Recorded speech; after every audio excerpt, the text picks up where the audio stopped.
Well, hey guys, welcome back to Wasting Time in the Woods. Now, I've been doing a little bit of research lately, trying to get my off-road and overlanding terminology down.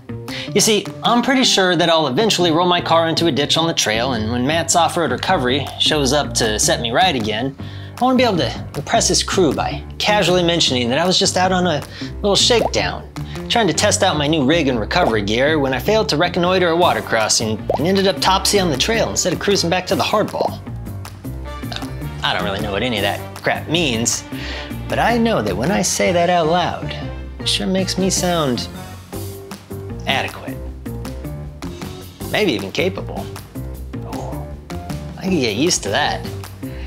Capable. All right guys, well there's a ton of terminology, so let's just jump right into it. Shakedown! A shakedown is the first trip that you take with a new vehicle or build. The purpose is to test the vehicle and the interplay and interdependence of its upgrades and mods in a real-world environment. This is really the only good way to test the interdependence of the vehicle's parts, and this is especially true with suspension. For example, if you drop a rooftop tent onto your truck, put some bumpers, a winch on, and then throw a set of stiffer springs under there to accommodate for all that extra weight, you can't really get a feel for the stiffness and responsiveness of the suspension with the increased spring rates until you load it up, take it out on the trail, put it through its paces. That's what a shakedown is. It's also what will happen to you if you attempt to buy a used four-wheel drive vehicle in the current car market. What are you talking about? That's a great price for a third-gen 4Runner. Hardball. Now, I recently learned this one from Michael over at Overland Bound.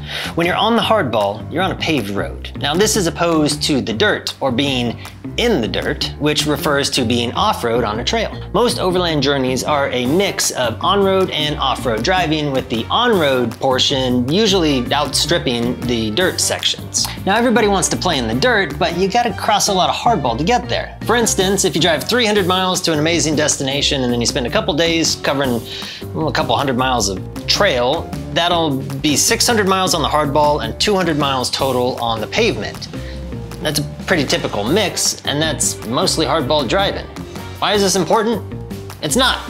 It just sounds cool. Also, if your truck spends most of its time on the hardball, you probably want to go with AT tires instead of mud terrains. Ham operator.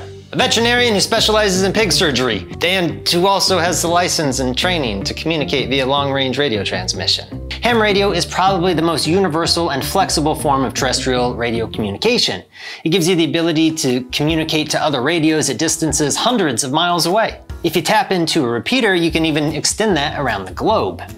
Now, why would you want that for overlanding and off-road? Well, the ultra-low band of the ham frequencies allow you to communicate across ridges and valleys where normal high-band radios can run into interference. With ham frequencies, you can bounce off clouds in the upper atmosphere to give you over-the-horizon communication capability. You might be able to use FRS family radio a mile or so, but they crap out pretty quick when there's dense tree cover. GMRS is a bit more powerful, but only ham works for over the horizon without a repeater or over a ridge to your buddy in the next valley. Recovery gear. Recovery gear is the selection of tools and devices used to help extricate your vehicle or another from a situation where it's become immobile or inoperable. Recovery gear comes in all sorts of shapes and sizes, from ropes and straps to recovery points and shackles to max tracks and winches. The most basic piece of recovery gear is probably a shovel. This is ours. We call it the pooping shovel for obvious reasons. Save that for another video, maybe a funnier one. The most popular kind of recovery device is probably traction boards like max tracks. People used to just shove branches underneath their tires, but that can get a little hairy when you're flooring it. Subscription, a classy way to support your favorite YouTube channel and encourage more content. Go ahead, click it. I'll wait. Touring setup. Essentially any build that prioritizes comfort and ease of use over pure off-road capability. This is a touring setup. This is not. The term touring setup or touring build comes from our Australian brethren who are about 3 decades and 3 beers ahead of us in this whole overlanding thing. I like Aussies. Gross vehicle weight. The reaction that your mechanic has when he realizes that your ridiculously overbuilt mall crawler is too heavy to put on his lift so that he can change out the factory spring you broke, flooring it over a speed hump to get to the food court. Well, that's only half accurate. The gross vehicle weight is actually the weight of your fully fueled and loaded vehicle, including all of its occupants. It's the most important specification that everyone essentially ignores when they start their whole overlanding build. and then learns a lot about it when they break a spring on the trail. Manufacturers define gross vehicle weight ratings based on the capability and capacity of the vehicle. For our GX, it's about 6,700 pounds, which is about 1,000 pounds less than I put in the truck every time we hit the trail. Winch.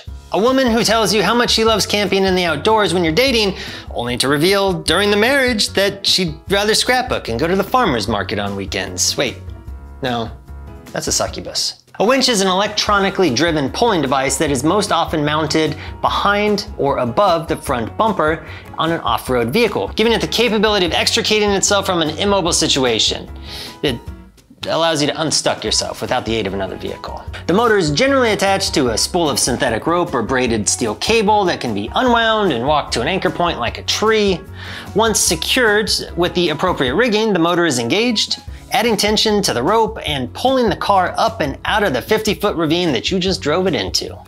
Bull bar. A large iron rod that you flail around on the trail and yell, "Go on! Get out of here, cow! Get off the trail! Get off the trail!" Why am I doing this? That's actually not that far from the truth. A bull bar is a large metal rod fabricated to mount on the front of an off-road vehicle and designed to match the general contours of the upper grille and headlights of the vehicle. They're generally welded to the top of an off-road bumper, and they're used to protect the whole front of the vehicle from an animal impact on the road or trail. These also come from our Australian brethren. I don't know why they call them a bull bar though. I guess I should call them a roo bar, like a kangaroo bar. Jerry can. If you don't know what a jerry can is, watch this video I made about jerry cans. Sorry, I got kind of lazy on that one. Snorkel. A large tube attached to the engine compartment of a vehicle, creating a raised sealed plenum to channel fresh air into the vehicle's existing air intake system.